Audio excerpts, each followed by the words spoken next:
Next on 7 News, many have already cast their ballot. Now the final round of voters are set to hit the polls on Election Day. It's tomorrow, while voters in a number of states will notice a heavy presence of officials at the polls. And jury selection is still on hold in the federal death penalty trial for accused Charleston church shooter Dylan Roof. It was supposed to resume today. Why a judge postponed it? More on these stories coming up. But first. Live from the news station, this is 7 News at 7. We don't feel like there's any more bodies on this property. Today, 2 unidentified bodies were carried away from the crime scene there after a missing Anderson man was found dead at a registered sex offender's Woodruff property. The missing man, Charlie Carver, vanished in late August with his girlfriend, Kayla Brown. Last week, deputies discovered Brown inside a storage building, chained at the neck, days before deputies found her boyfriend's body.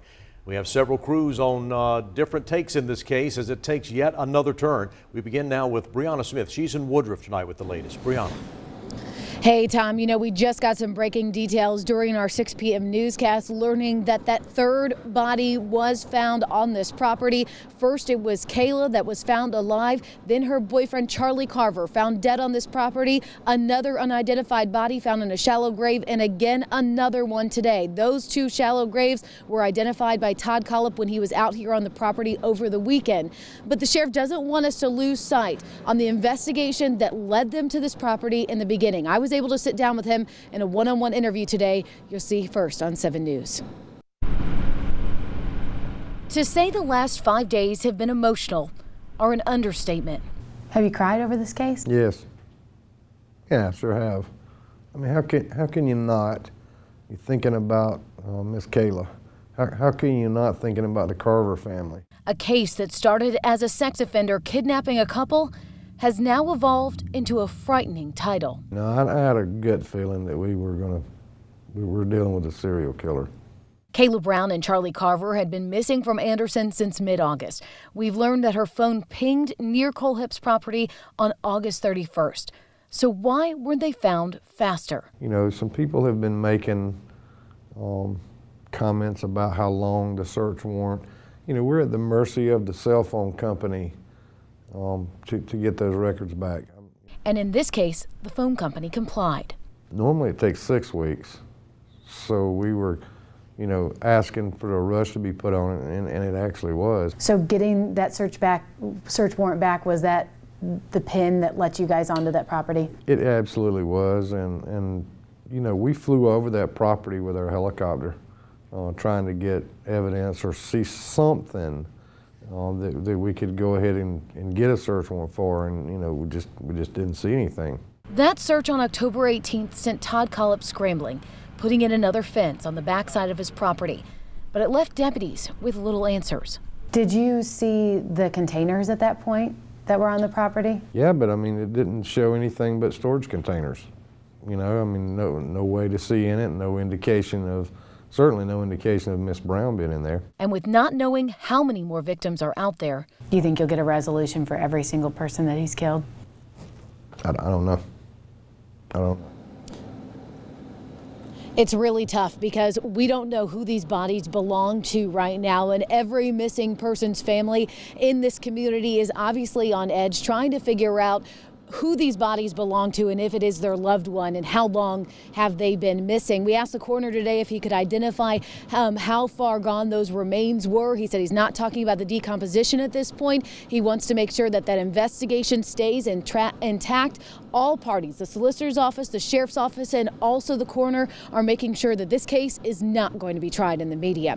Live in Woodruff tonight, Brianna Smith, 7 News. It's still a lot to be figured out. Thank you, Brianna. It is no surprise the families of the Superbike victims are still reeling with shock. We spoke with them today about this investigation leading up to the weekend discovery. Shortly after the crime happened, then Sheriff Bill Coffey focused the search on this sketch based on a witness account. The suspect labeled a disgruntled employee. And though through the years, this is the story that would stick. For so many years, we felt like there was nothing really going on with regards to the case. And there were a numerous amount of changes, and every time a new investigator would come in, it took a lot to be up to speed.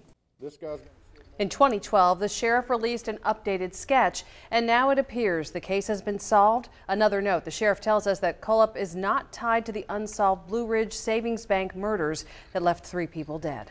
And tonight we're looking into Todd Cullop's background since he first arrived in the upstate. We've learned that Cullop worked at a local restaurant and in retail before he started a real estate business. 7 News reporter Dave Jordan is following it. Prior to opening his real estate company, Todd Cullop worked in Spartanburg at Hops Bar and Grill restaurant and also at Office Max. Both of those businesses have now closed. According to one press report, he also worked as a graphic designer before branching out into real estate. I guess give me a second because I'm really anxious, just I guess talking about the whole situation. This woman who asked that we not reveal her name is a real estate agent here in the upstate. She went to work for Cullop after getting her license. He seemed like a go-getter. He talked about himself a lot, how he had learned a lot from another real estate company. But things quickly took a dark turn. He talked a lot about like the apocalypse and building a survival bunker, the guns and ammunition. The woman says he often commented on her looks and tried to get her to come over to his home where his real estate business was based. She refused and later quit her job after just 3 weeks. Tonight she is struggling to come to terms with the long list of criminal charges Cullop is facing.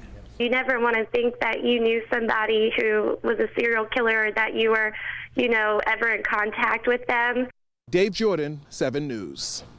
That woman says she will be speaking with the investigators in Spartanburg County about her experience.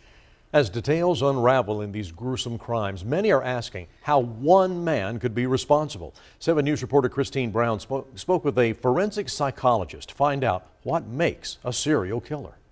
The motives behind serial killers are widespread, but experts believe there are common factors into what makes them tick. Most common, unfortunately, is simply thrill, excitement, lust, some power, some sexuality. Sexual deviancy might be coupled with these crimes. Forensic psychologist Deborah Leprowski says young sexual offenders rarely lead to continual violent behavior. At such a low rate that it's hard for us to even calculate.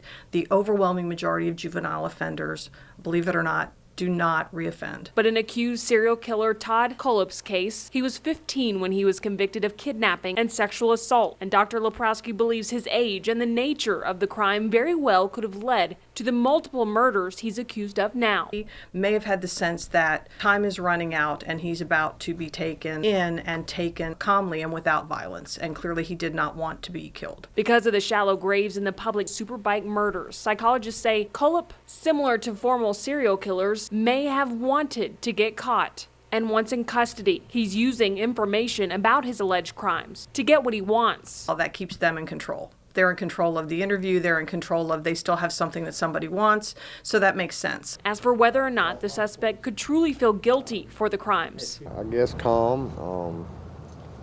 He's remorseful. experts believe only time and more investigation will tell. I think it remains to be seen whether it's genuine remorse or it's trying to save himself. In Greenville, Christine Brown, 7 News. The forensic psychologist says so far, from what she's seen in the investigation, she doesn't believe Cullop's sanity will be evaluated in court. She believes because he held a job and maintained a fairly normal life, he is sane enough to stand trial. Well, here is what we know so far in this Woodruff investigation. 2 more bodies were carried away today from Todd Cullop's property. This comes days after the body of Charlie Carver was found on the property. His girlfriend was also found there. She was alive, but she was chained up in a metal storage building. The couple disappeared from Anderson in late August. Todd Cullop's behind bars, now charged with kidnapping related to this. Cullop also faces 4 murder charges after confessing to the 2003 Superbike quadruple murder in Chesney. Cullop, who is a convicted sex offender, led deputies to 2 graves on his land. Investigators recovered an unidentified body from one of those graves yesterday and a second body today. We will, of course, continue to follow this developing story. We'll bring you the latest on the air plus online. Well, grab a jacket if you are going out tonight. Going to be another chilly evening. Standing by with more on that is Chief Meteorologist Christy Henderson. Christy. All right, Tom, there's already a chill in the air. Sunset was at 5:29, and the temperature is going to keep dropping fairly rapidly thanks to clear skies that we have across the area. Right now it's 54 in Asheville, 58 degrees in Spartanburg, and 57 in Anderson. Here's how temperatures will trend through the next several hours. We'll be in the upper 40s by 9 o'clock, holding on to clear skies all night. 44 by 2 a.m. and we'll start tomorrow morning around 40 for the upstate, but we're looking for some mid-30s in the mountains of North Carolina where a few areas of frost could form. We'll talk more about that frost advisory and the rest of your forecast coming up. Thank you, Christy. Next on 7 News, investigators looking for answers after a person was found dead in Greenville County, where the body was discovered and why identifying it will not be easy. And we're following 2 high-profile murder trials out of Charleston. One for the accused Charleston church shooter, plus the latest from the trial of the former North Charleston officer charged with shooting an unarmed motorist. There are growing questions tonight after a body was found partially decomposed and burned and left in the woods. It's posing a challenge for Greenville County investigators. They're working to identify that body and who may be responsible for the death. Now, investigators say someone made the discovery just after 11 o'clock this morning. It happened at the intersection of Melvin Drive and Fairmont Avenue, which is near a Waffle House. Now, if you were in this area this morning and you think you saw anything, you're being urged to contact Crime Stoppers at 23 Crime. We'll keep you updated on WSPA.com, and again, look for more at 10 and 11. A case that rocked the nation. 8 church members and their pastor fatally shot last year inside their church during Bible study. 3 victims lived to tell police about it. The shooting inside Charleston's historically black Emmanuel AME Church sparked conversations on church security and race. Today, jury selection was set to resume in the federal death penalty trial of the admitted gunman Dylan Roof. But out of the blue, the judge postponed it. Reporter Ashley Oost was in the courthouse and explains the judge's action. There's already no court tomorrow because of Election Day, and we're still waiting to hear how this will affect Wednesday. And this morning, the judge announced that jury selection for today was postponed. For months, November 7th has been the date on the calendar for the start of the trial against admitted Charleston church shooter Dylan Roof. Dozens showed up to the federal courthouse, some of which not involved in the case, but just came to watch. We talked to one of those men. Were you surprised when the judge announced that this would be postponed, day of? Stunned. His concern was not about how this messed up his day. I wanted very much to see justice done on behalf of the families that were in the courtroom. They were just heartbroken. You could see them just having had this date on the calendar all circled and in their heart, finally feeling some kind of justice could be done here, and then being denied any kind of anything today. My heart goes out for anyone who is missing someone and did not get a trial today. At 9 a.m., the judge announced he got a motion requiring his immediate attention, so he scheduled a hearing for 11 a.m. In that meeting was only Dylan Roof, his lawyers, and the judge. It was closed even to the federal government, the prosecution in this case. The judge said it was to protect Roof's right to a fair trial and his attorney-client privilege. Today should have started phase 2 of jury selection. After the first, 747 filled out questionnaires, 75% of which were white, 21% black, and the remaining 4% other races. Then lawyers on both sides agreed to strike 235, bringing the number to 512 potential jurors entering the question phase that should have started today. And right now it is unclear when those questions to narrow down a jury will start. Normally jury selection takes a couple of days, but in this case the judge anticipates it will take 3, possibly even 4 weeks. At the federal courthouse in downtown Charleston, Ashley Yost. The trial itself is expected to run into the new year. It'll take place in 2 phases. The first phase involves deciding Roof's guilt or innocence. If he is convicted, the second phase determines if he should be sentenced to life in prison or death. Roof faces a second death penalty trial in state court next year. Today marked day 6 in the trial of the former North Charleston officer charged with shooting a black unarmed motorist during a traffic stop. This morning, the prosecution called former and current North Charleston police officers to the stand, testifying against Michael Slager. A police lieutenant testified that he could see Slager had been in a physical fight, but when pressed for details about how disheveled Slager was, the officer said Slager's shirt was not untucked. Questions also came up about how many times Slager used his taser, but the most intense questioning came about the final minutes of Walter Scott's life. The police lieutenant testified that the story that Slager told him at the scene contradicted the shooting captured on camera. In it, Scott could be seen running away as Slager shot him in the back. If convicted, Slager could face up to 30 years in jail. The drought conditions are getting worse, especially in the mountains of western North Carolina, where more than 1,000 wildfires burned more than 3,000 acres so far this year. Right now, most of the North Carolina counties in our viewing area are under a burning ban.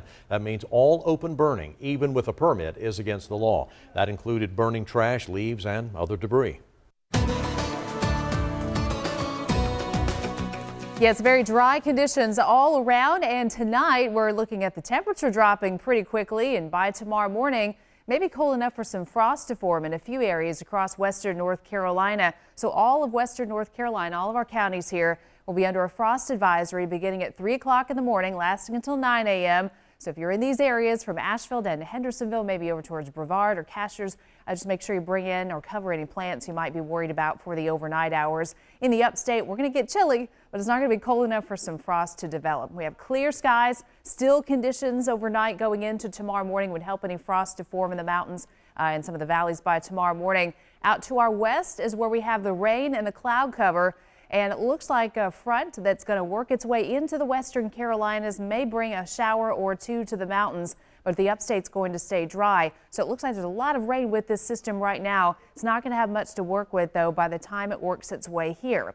So in the morning, we'll certainly start out dry and mostly clear, very calm conditions and a chilly start to the day. Sunshine solidly for the first half of the day. Second half, you might notice some high clouds moving on in. Our front's going to make some good progress and should work its way through the area by Wednesday morning. That could provide for an isolated mountain shower primarily up towards the Tennessee line and some leftover cloud cover for the rest of us. Then in the afternoon hours, it's going to be breezy with those winds out of the north, still mild and increasing sun.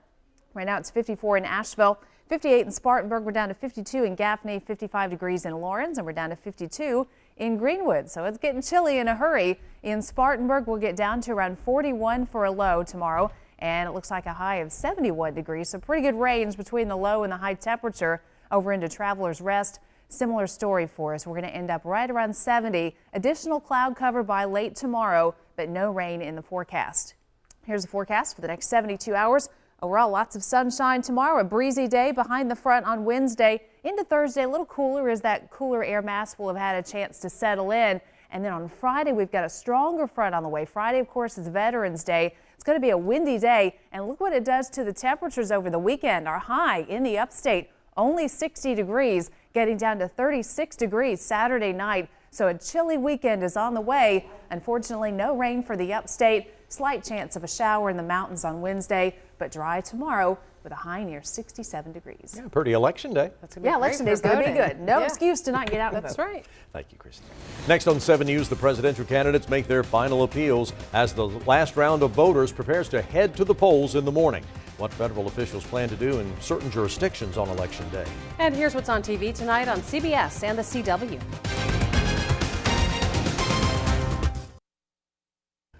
After months of campaigning and debates, the day of truth is almost here for the presidential candidates. Remaining voters will begin hitting the polls in less than 12 hours. And with concerns of voter fraud and intimidation, the Justice Department says it plans to monitor polls in 28 states, including North Carolina, tomorrow on Election Day. This will involve deployment of more than 500 personnel in 67 jurisdictions.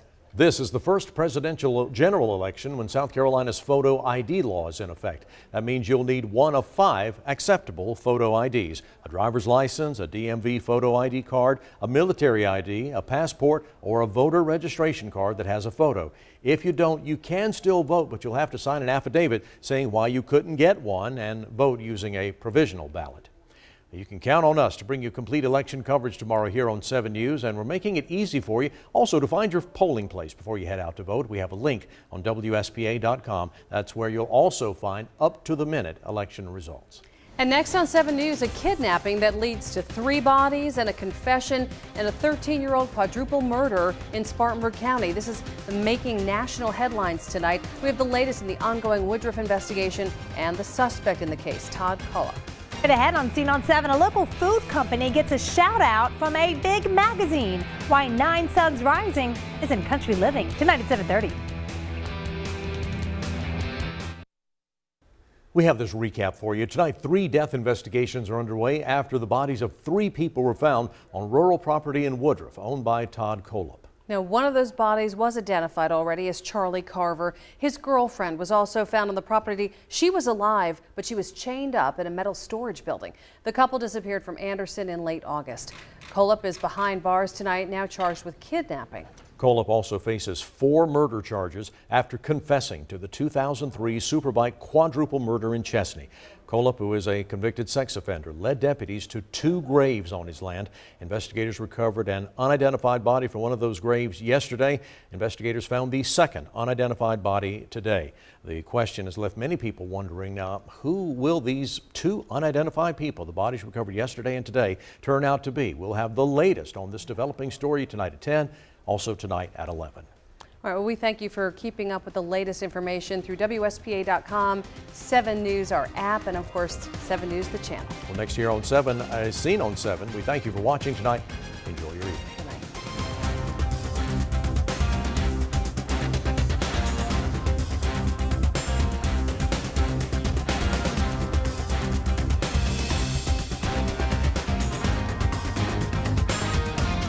7 News is always on air, online, and on the go. We're proud to be the news station.